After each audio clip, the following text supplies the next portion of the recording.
Hello, good afternoon. Good afternoon, Toronto. It is my distinct pleasure to introduce Mike Sedgewick to Radioregent on the Koolbreeze show. My name is Curtis Anthony. Welcome. Thanks for the opportunity to talk to you. Thank you. Before we get into the meat of things, how have you been? I've been really good, man. Yeah? Really good, yeah. Life's good? Life's great. Many really cool things happening. Yeah. Number one being on Radioregent with Koolbreeze today. So Thank you. yeah. Wonderful, wonderful. Take a few minutes, if you would, about your childhood, where you grew up. Yeah, so I grew up in Toronto area. Okay. Toronto, I think I was born in West Toronto and then moved up to Richmond Hill area probably when I was about 7 or 8 and spent most of my time.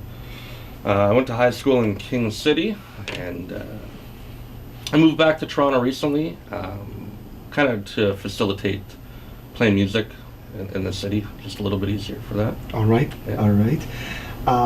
What would you say the one thing more than any other accounts for your success? Talent, luck, charm, hard work, passion?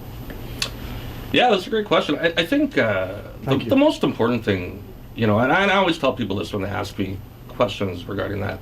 If you love the music, everything will come from that. So obviously you got to practice a lot. That helps. You got to put in your 10,000 hours. I'm sure you've heard that before. Woodshed? Yeah, you got a woodshed, definitely. I mean, I still woodshed. I don't do it as much as I should. Okay. But yeah, I mean, if you love it, it'll make you practice, you know. And I don't even look at it as practicing. I just look at it as I'm having fun. I'm playing. If I can get my hands on a guitar every day, I'm doing something right. That's good. Very, very good. We're going to talk about your life, Okay. roots and music, and how did you get started? Sure. Yeah. On the Koolbreeze Experience show today, it's all about Mike Sedgewick. How did you get started with all this music and guitar playing and blues and so on and so forth? Yeah. That's a good question. I've been playing guitar for many years. I think I started when I was about 13. I did it mostly for fun as a teenager, as we all do. Right. And then I started to take it seriously, though, once I discovered blues, I guess you would say. Right. Yeah, I was about 20 years old, I think. And it was actually like getting into classic rock and Led Zeppelin. It turned me on to blues, and I said, "Oh, what are they doing here? You know, what is this common theme?" And then one day I heard it, and I've really never looked back since. Wow. That's great. What inspired you to play that blues thing? Is this strictly Led or Led Zeppelin or the other blues cats out there? Yeah, I mean, definitely playing. You know, the guitar playing got me into it. I always said, you know, where are these guys getting this stuff? And then, you know, I researched and I found out, okay, so Led Zeppelin is playing kind of Muddy Waters stuff, Good. Willie Dixon, and one day I went out and I was just starting to kind of get the blues, and I bought a CD of all the greats: Buddy Guy, B.B. King, Albert Collins, Stevie Ray Vaughan, Right. Albert King. I think there's a few more, and it was in the middle of the second song Albert King was playing. I think it was COD, Yeah. Come to Me Baby, COD. Yeah. Okay. And I was hooked, and I just heard it, and I've still been trying to recreate that sound. Okay. Tell us some of the other bands you're affiliated with. Right, okay, so I play with a few different guys. I'm really lucky to play with a guy named Jerome Tucker, who you've had on your show. Yes. He's a really great funky guy, and anytime I can play with him, I'm very fortunate to do that. Yes. So I have the Mike Sedgewick Band. Consist of who? So I have Jeff Call, bass man, who's in the studio today. We're going to hear from him. Derek Lindo, who is my drummer. And we sub in some different guys once in a while. Tex Bach. Stephen Krug, who's actually going to be playing drums with us today at the Salty Dog. All right. And I also play with a band called the Blues Miners with George Bauman, Dave McManus, and John McCann. Okay. And we kind of dig up some old gems and shine them up and kind of redo those. Right. So that's a lot of fun too. Okay. What's a normal day for you outside of music like? Well, I have a regular job. Yeah, I have not quite a 9 to 5, but something like that. Doing regular job things. I won't get into that. Right. Good.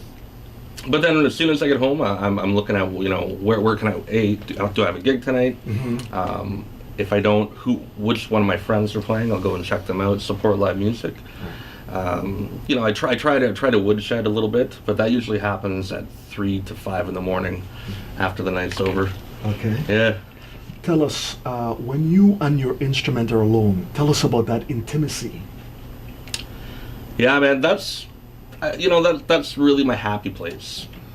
So I call it like getting into the burn zone, where you've been kind of playing for 40 minutes, you're undistracted, and then real connections start to happen, and you really make great strides on your instrument. I try to do as much as I can, but real life gets in the way, so it's a constant struggle. Okay. Right? What do you think your life would be without music? Man, what is life without music, right? True. I can't even answer that, man. Yeah. Is there anything in your musical journey that keeps you grounded and humble?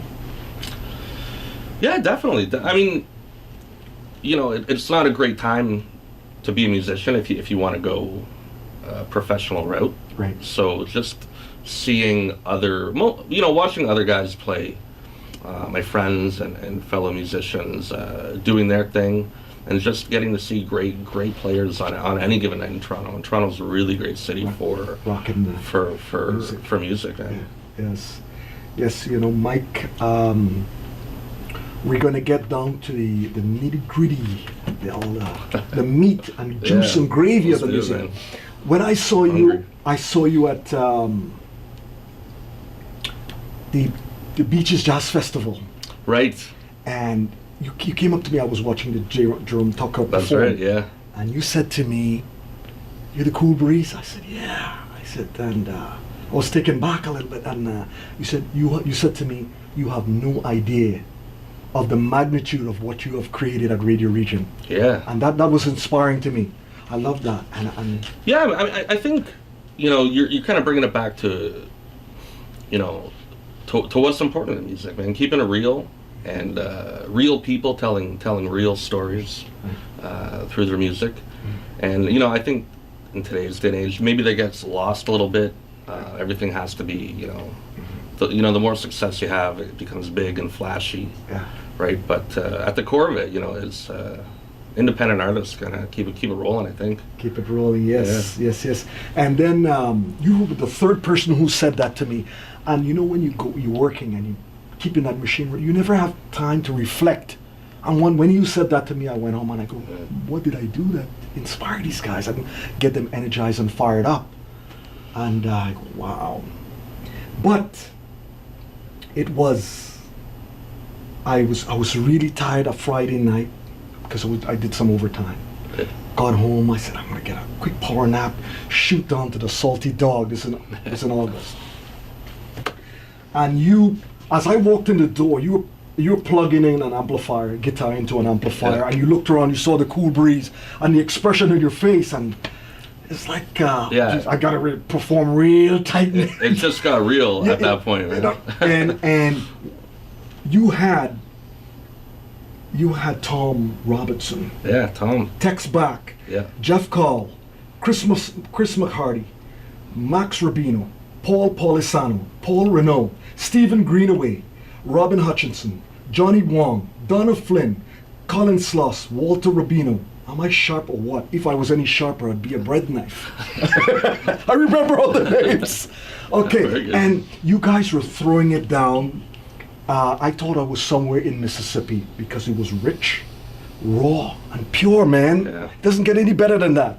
And then I said, Mike, I'm gonna roll some tape. I'm only here for an hour, and I gotta go do my show in the morning. And Mike said, just give me one. I remember. And I said, you know what? Yeah. I'm looking at the time.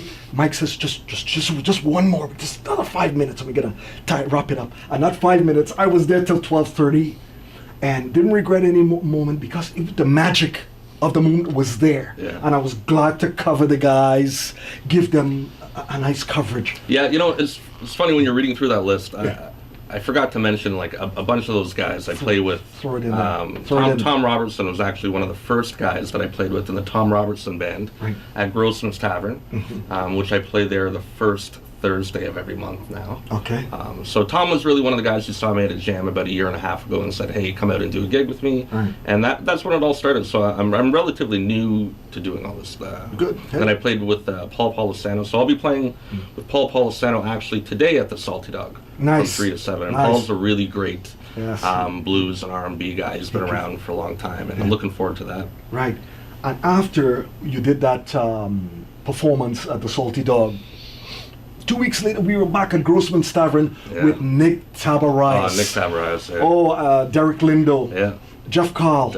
And yourself. And you brought in some other musicians later on. What are the performance? Nick Tabarais, he just ripped out chords out of that guitar. Yeah. It was beautiful. Yeah, definitely. And I want to point this out. One of the things I like about you, Mike, is your unselfishness for your music. It's not just about you. You do your thing. Yeah. You do your thing first, but you make other guys inclusive, and you shine so brightly, man. Yeah, like I said before, right?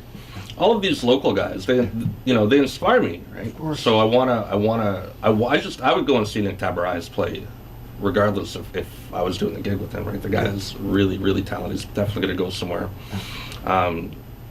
And also I think, today with music, again, I'm a little bit new to it, but I think, I have this idea that we're all in this together.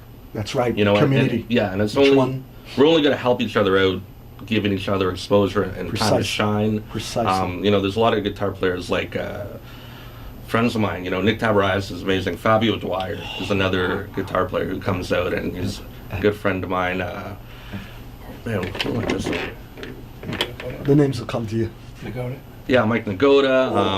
I definitely playing with Brian Cobra at the Grossman's Jam. Ryan Monte. Glendon James. Glendon James is a great player. I mean, we could fill the whole interview with just all the great players that are all out there. And I apologize who I'm forgetting at. Don't worry about it. It'll come to you. Yeah. It'll come to you, man. I've got to ask you. Oh, when I saw you on the Beaches Jazz Festival. Yeah. You're watching we were all taking in Jerome Tucker. Yeah. I was rolling tape, and I said, Mike, I would like to get you down to Radioregent on the Koolbreeze Experience show, and let's do an interview. And you said to me, oh, dude, I don't have a CD.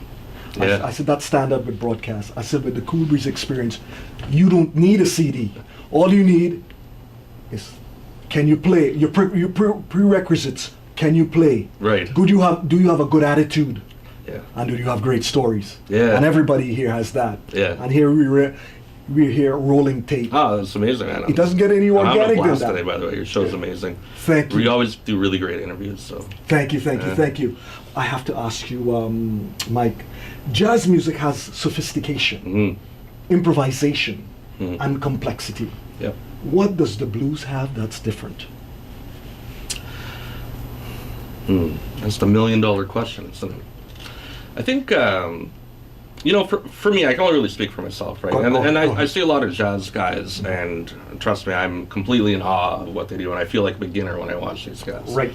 But the blues is letting what's in your heart speak more than using your brain. And obviously, you're going to use your brain, but I call it. I always say, the notes come from somewhere else, and when I'm playing a blues solo or improvising a blues solo, I'm just trying to hang on to that ether that's in the universe, and you just try to latch on and go from there, or call it riding the bull, if you will. But it's so much fun, man. I can't even explain how much fun it is. Thank you. What was your memory of the early music in Toronto? Especially on the blues scene. Talk to me. Okay. Tell the fans out there. Well, I'm going to talk about one of my heroes a little bit. So, when I was going to University of Toronto, I think back in around 2000, the year 2000, I had the fortune of getting familiar with a guy named Philip Sates. Now, Philip Sates was a guitar player. I think he lives in LA now. He played with Jeff Healey and ended up playing with Melissa Etheridge. But I used to see him every Tuesday night at Grossman's Tavern, and the guy's just he's a guitar athlete. He's just a phenom, a blues man, and everything I learned really came from watching him from 10 until 2 every Tuesday.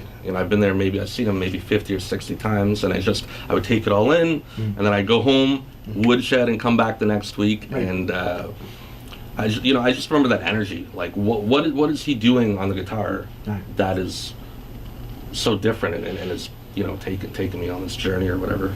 Right, you see it like that. Right.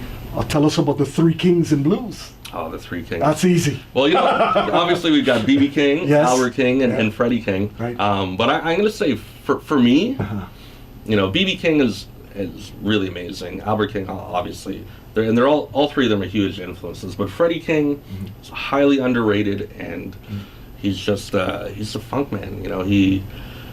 I can't even tell. All my favorite blues songs are all Freddie King songs, or he covered them, like Big Legged Woman. Whoa. We could get into Freddie King, and then the interview will take another hour or so. Right on. Okay. Fender guitar. Yeah. Stratocaster. Yeah. Telecaster. Yeah. What are their purposes in blues? Yeah. I play predominantly a Stratocaster, and I think if I had more money, I'd probably have more guitars and play a little bit of a Telecaster, which are great. I think the Fender Stratocaster it's just designed for playability. It's so playable, and you can really, like Stevie Ray Vaughan, for instance, right? He's obviously one of my heroes as well, and can really rip on that thing. Right. And when I play like a PRS or a Gibson 335 or all these other really great guitars, they just, you kind of have to work a bit harder, but the Stratocaster, it pushes back a little bit. Okay. Right? It kind of keeps you in check. And it'll always be number one for me. For you? Yeah, for me. All right. And tell me about that pedal guitar. You had a guy playing in your slide guitar, sorry. Oh. Your slide guitar. Yeah, you probably saw Mike Nagoda playing on the lap, yeah. What's the purpose with that in the blues? Well, I mean, obviously slide guitar is, it's been around forever and still is, and there's some amazing slide guitar players. I like playing a slide. I don't really do it that often. What is it? What is the role in blues for that guitar? The role in blues? That's a good question, man. Thank you. Yeah, I mean, it's a different sound, obviously. Okay. It's different sound. You get kind of different grooves going with it. Yeah. Is it a rhythmic type of groove? Yeah, I mean, it can be. It can be. Brian Kober, obviously from Toronto, is one of the great slide players. He played double slide. Right. And you can get a different sound of it. It's really searing kind of lead licks and stuff like that. Because when I hear all the sound, the Strat, the hollow body, and the slide, it just created an amazing array of sound. The band, because everybody had their turn and everybody did their thing. Yeah. And I should also say that, like, you can put the same Strat, Fender Stratocaster, and do like a Fender amp, and you get a particular tone out of it, right? Yes. But the instant that I hand that guitar to somebody else, and leave all the settings the same, it's going to sound totally different, right? And maybe going back to your earlier question about how is blues different than jazz. Yes. That's it right there, where it's all in the hands, man. It's all in the hands. Who's playing? And the emotion, the feel. And same instrument, same settings, same amp. And you get totally different sound. So blues, you can really, you hear, a person's soul in its purest form. Coming out, right? There. Yeah. Okay. Right. Fender guitar. Yeah. Fender amplifier. Yeah. Legendary sound. Yeah, it's a classic. When those tubes fire up, man, and that stuff starts ringing out, it just grabs your soul. Yeah. Encapsulates and takes you to another place. That's Fender bass, Fender guitar. Yeah. I mean, I use really few effects. I have an Ibanez tube screamer as my main, just for some boost and some extra drive, and it kind of pushes the amp a little harder. Okay. But even going back to Nick Tabarayas, yes, he'll play Stratocaster directly into like a Fender Deluxe reverb, right, and that's it. And the guy sounds amazing, right? Yeah. So there's some magical mysticism happening with those two instruments. The sound is legendary, man. When you hear those tubes ringing in your soul, Yeah, yeah. babe. Have you ever seen a blues man play with a transistor amp? You know what? Is that a sin? It's a bit of a joke. It's like a bit taboo, right? Okay. But you know, I will say, you know, moving forward, there are a lot of guys out there who are using different amps and different amp modifier modelers, right? And they sound really good. So, me personally, I'll always be, you know, a Fender guitar into a Fender amp for that kind of original tone. Yes. But I'm not knocking anyone. If it sounds good, it sounds good. Exactly. You gotta do your thing. You gotta trust your ears. Right. That's another thing. Well with said. blues, right? So your ears will lead the way. You know, whatever tools you need to get that. Yeah. All right. Now, for those of you who are just tuning in to the Koolbreeze Experience show on Saturday, Mike Sedgewick is in the studio, Jeff Carl, Robin Hutchison, and we've got to talk about a little bit about the history of blues with you must see that Martin Scorsese film, 3-disc. It is an absolute killer. Yeah, it's deep. Oh, it is deep. It is deep. Get your hands on that. That is history right there, man. That's gonna give you all you need to do about blues. Okay, Mike, what is the difference between Chicago blues, Mississippi blues, and Texas blues and other surrounding areas? Yeah, you know, and there's some other ones there. Like you can say there's Memphis blues, yes. right? And I would even say, you know, I even think Toronto has its own blues sound. You know, Really? with guys like the Jeff Healey, who's a huge influence on me, and obviously Phil Sace, and some of these guys. So they all have distinct sounds. I think it comes down to,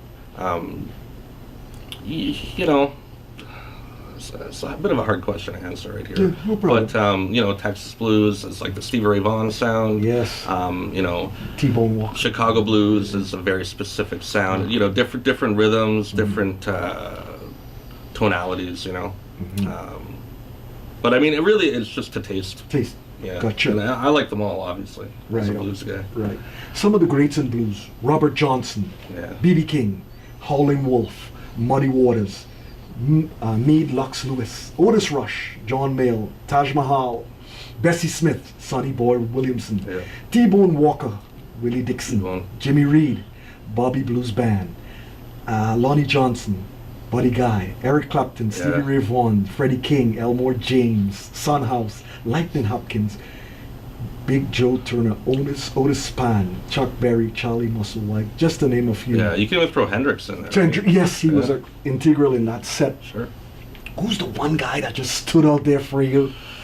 A person. Oh, that's easy. Yeah. That's an easy question. I mean, for me, it's Hendrix, right? So there's a lot of blues guys that are a little bit more traditional than my sound, right? I like to have a little bit more of an electric Stevie Ray Vaughan, maybe a little bit of a rock influence as well, right? You know, a lot of people forget Hendrix was really a blues player before who went into rock. And I think the great thing about blues is once you can play blues, you can really play anything. True. You know, you can play rock very easily, jazz even.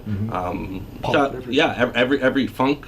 You know, that's again playing with Jerome Tucker band. Yes. I'm a blues guy, but I can still play in his funk band. Right. Yeah. Right. Very good. Mike, I have to ask you. There was a sad story in blues, the chapter of blues. Sure.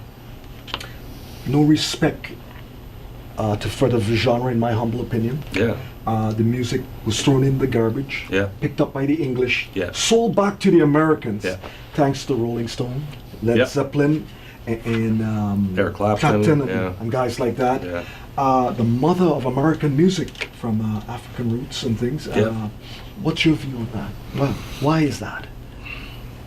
You know, I think there's some, obviously there's some cultural issues that really are kind of responsible for it, right? And it's really too bad. Right. I'm really thankful that for whatever way that it came back around, you know, and America was reintroduced to it, and became, I guess, like a popular cultural thing. You know, I'm glad that happened. So whatever way it had to happen, great. At least now we can go back and start Fixing. fixing. Yeah, start giving these guys the recognition that they deserve. Right. I know. There's some stories about, I can't remember who it is, but there's some great bluesmen who are buried in unmarked graves Wow, down yes. on the south. Right. There's a lot of them. So a lot of people are getting money together now to say, hey, let's go and pay their respects and make a gravestone for this guy and recognize it like that. Right. So I think we're going in the right direction, right? That's good. And even the blues guys thank the rockers in England for doing this, because here now they're earning a paycheck and respectability and things like that. Yeah, and I think all like the great classic rock bands are quite humbled. Yes. When they play with guys like Muddy Waters. Because they know where it comes from, right? Like Exactly. they're not kidding anyone. Right. They owe it all to these guys who did it for little money, if any, and no fanfare and no recognition. Right. But that's what the blues is about, man. You do it because you love it. Right. And blues music was one of the first music. I've seen so many documentaries on jazz and blues. Yeah. And that we go back to that sad story, how they were treated, and when they pull up, let's say they did something on Blind Lemon Jefferson or Lightning Hopkins. People were going to museums, digging up stuff in attics to tell a story on this guy, and I go, how sad with this technology and the money America had didn't. So I decided I was going to take my own money, document our musicians in this town, and put them in a good light. Yeah. So with the quality of equipment, make the artist look good, the radio station look good, and the Koolbreeze look good in the process. Yeah, it's look good, man. Yeah, thank you, man. So that was one of the things I said. I'm not. It's almost like you, and you even said that to me at the Jerome Tucker Jazz Fest. Jazz Fest. He said, Koolbreeze, it's like you were chosen to do this. Yeah, man. We need more people. Yeah. Like you, right? If I wasn't a player, I'd be doing a similar thing. Yeah. I hear you. Yeah, it's so important. I think maybe people are going to hear this and take the lead. Yes. Or follow your lead and keep doing that same kind of thing. Right on. We've got to make music real again. We have to. We have to. As opposed to just the soundtrack to like a music video. Yes. Where all the money goes into this film production. And it's supposed to be about the song, right? But is it about the song or? Cha-ching. Yeah, cha-ching. Cha-ching. Mm-hmm. So, Mike, when I started a year and 3/4 ago, it's people like you, musicians, broadcasters, fans, that inspired me to help fuel the fire for this machine, because I started with Dead Air from 10 to 6, been going on, and I said, the autopilot, let me transform this into metaphysical beauty. Yeah. Bring the artists on, showcase them, put them up there, get them on all over social media, so we all could tie in and build partnerships, build stronger communities, and then have a nice thing, man. Yeah. And I don't want anybody to feel that as, hey, I want to call the Koolbreeze, but I'm scared. It's not like that. Breeze, I got a CD. I love to get it on the radio, get some play and yeah, things man. like that. I remember. Actually, we talked on the phone, I think, Yes. before Yes. Before I even met you in person, right? That's right. And I think we talked for like an hour. Yeah. We were just talking about all of these things that we've been talking about today. So, Yeah. man, I really appreciate this is my first time on the radio. I'm having a blast. I feel very comfortable, and Yes. I look forward to seeing you around and doing some more stuff. For sure. Absolutely. Mike, what would you like? First, I have to ask you, what is the future of blues like in your view? In my dreams or in my real analysis of the whole analysis, man. What's your prognostication, man? Yeah, that's a good question. Thank you. I'll be honest. I tried to not think about it too much. Okay. Some models in my head of where it's going aren't the best, right? Right. And if I start worrying about that, that's going to detract from what I'm trying to do. So I really just try to take it one day at a time, one project at a time, one song at a time, Right. and just do the best that I can, because to some degree you have to that's all you can do, man. You can do the best that you can do what's in your heart, what's true, Right. and let the pieces fall where they're gonna, and because they're going to anyway, right? Right. You know, obviously with partnerships with guys like you, Right. we're gonna try and build something and bring blues back and real music, back into the forefront.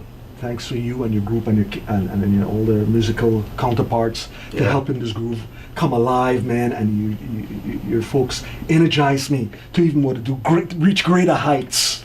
You know what I mean? But I have to also ask you what it is about a musical instrument that mesmerizes women, encapsulates, and draws your soul, especially the guitar. Yeah. I almost lost 2 glamour girls back in the early 80s, but let me be clear, I recovered them. No, yeah, no surprise. Yeah. What is it about the guitar, right? Or instruments in German, Instruments in general. What's Well, the let's be honest, it's the guitar, right? Yeah, the shape. Yeah. Yeah. Tell me.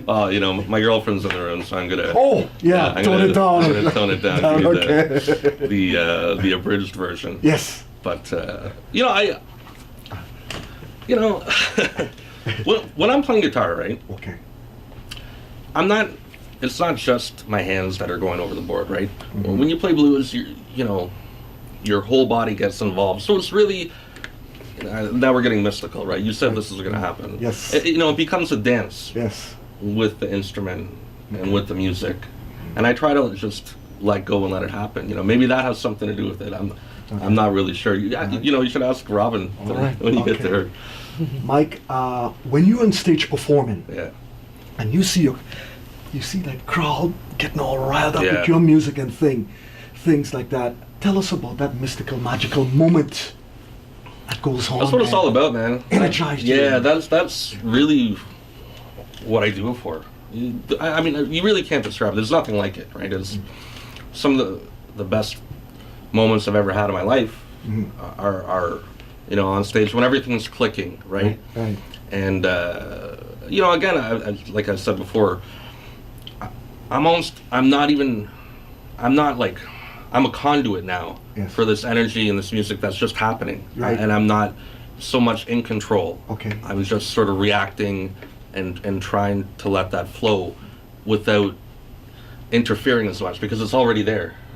And definitely, when I see a crowd get into it, you get this extra energy that you don't know where it comes from, right? And Music and rhythm starts flowing out there. Again, that's what it's all about, man. That's why I do it for sure. Yes. Thanks. When are we going to get a CD out? Yeah, that's a good question. You got to work on something Yeah. because from what I've heard out there, got to get something out there, buddy. You know what? I'm. It's definitely a priority, but I would say I'm trying to find. I'm experimenting with different outfits of musicians and different sounds. Because for the past year and a half, a lot of my playing has been with other guys, and which I love. So I haven't really. I'm just starting now to really kind of have a musical direction of what type of music and what songs that I want to do. Yes. So once that all gets sorted out, definitely there's going to be an album, so to speak. And I do have, I've been casually writing for the past 10 years. So there are all these unfinished Something's coming out. babies of songs that I need to dig up and polish up. And Perhaps the show like that. today might inspire you to do something. Yeah. Like, I like the Nike commercial. Just do it. Just do it, Just man. do it. Yeah. Make no excuse for nothing. Yeah. Do it. Yeah, can I actually, to that point, Yeah. one thing that maybe, I've been doing this not very long. Right. And I've been playing essentially playing in my room for 20 years, and then I decided, okay, it's time to do it. Yeah. I said, okay, well, what's going to happen if I was, maybe nervous that if I went out, what if people don't like me or don't think I'm very good, and all the things that musicians think. Right. But then I thought, okay, well, what's the worst case scenario? They don't like you, right? Okay. And I asked myself, am I still going to play guitar seriously and try? And the answer was yes. And then all of a sudden, that weight was lifted off my shoulders, right? So, yeah, anything you want to do, just go do it. Exactly. And you'll figure it out. The human spirit has a great ability to just figure out things as you go, you know. And people worry, I think, a little bit too much for things that aren't even going to happen. So just do it, man. Well said. Mike, was there something that even you were amazed about yourself, that your musical experience showed you on another level that you didn't know about Mike Sedgewick? And you said, yeah, I don't know if this is exactly the answer, but I will say that I'm actually a pretty introverted person. Okay. You know, and you know, the idea that I'd be going, you know, out and running a jam that has, you know, 60 different people and jammers and going out to shows and schmoozing with people who I have such great respect for and I'd be really nervous to talk to. Right. I never thought I had that in me, but it turns out I'm really good at it. You know, and that's why I think I'm sitting here today. Thank you, and this is what you know, when I saw you down at the show, and I said, Mike, this guy didn't know that he was coming on. I was pulling him in here because, yeah. You know, with broadcasts, and you know this very well, that they're like a certain type of people that they bring all the time. Right. Yeah. The Koolbreeze brings large, yeah, medium, and small. Because in my books, everybody's got a story. Yeah, you know, again, I think you got the passion, man. Yeah. So you're not trying to feel like a status quo. No. I don't think you're trying to get rich doing this, right? No. You're doing this. Passion. Yeah, love, for the passion. Energy, commitment, Yeah. dedication, and like you said, you're chosen to do this. And this Yeah, man, and I that's why you have great interviews here, right? Last week you had a really great show, and I'm sure you will next week as well. Yes, And absolutely. it comes across for sure. Thank you. And one day, Godspeed, I'd like to see this group blow up into something. I don't know where it's going to take you. I don't know where this is going to take me. But I want to look back on a video feed. I was down at Koolbreeze, and I had a great time. And that Koolbreeze really, he was backing us up, man. You know, I was Thank you. So I mean, I actually have realistic expectations because as I've been doing this, I'm kind of getting a sense of what it takes and what the possibilities really are. But I will say, you know, yeah, man, you're part of the story. First time I've ever been on the radio, Koolbreeze. Yes, and you handle your business quite nicely. Thanks, man. Yeah, you're welcome, and you're quite eloquent in your. You know what? I have no idea what I'm doing. I'm just I'm just doing going it, with the flow, man. yeah. I'm doing what I think is best, and you know, we make mistakes, and, Exactly. and I've made a few for Yes, sure. same and, here. But you know, you learn, and Correct them. mistakes are worthwhile to make as long as you learn from it, right? Yes. As long as you don't go back and do the same thing. I'll make any mistake as long as I can change myself for the better. It makes right? you better. Yeah. Mike Sedgewick, thank you for coming to Radioregent Broadcast Facilities on the Koolbreeze Experience Show. Yes. Showing your love to our city, which manifests in our greatness. Is there anything else you want to plug in before we get into the other group? Yeah, well, today, Get it out there. Today we're playing 3 to 7 at the Salty Dog, All right. 1980 Queen Street East with Paul Polisano, one of my friends, and Yes. some of the, playing with Jeff Call. We have Stephen Crew on the drums. Right. Robin Hutchison will be there as well. Yes. We do the Salty Dog Blues Jam every couple of Fridays, Right. also at the Salty Dog, which is really gaining popularity. Yes. And I'm always amazed by who walks in, and if any of you are thinking about coming by, you definitely should. It's quite an experience. After my show, you know where the Koolbreeze is going to be, at the Salty Dog. Yes, sir. Mike, thank you very much. you. Join us for the second part of this interview. More momentarily, we're going to get in some music. This is Mike Sedgewick. Nobody rolls more tape for independent artists like Koolbreeze. Nobody cuts his film. Nobody.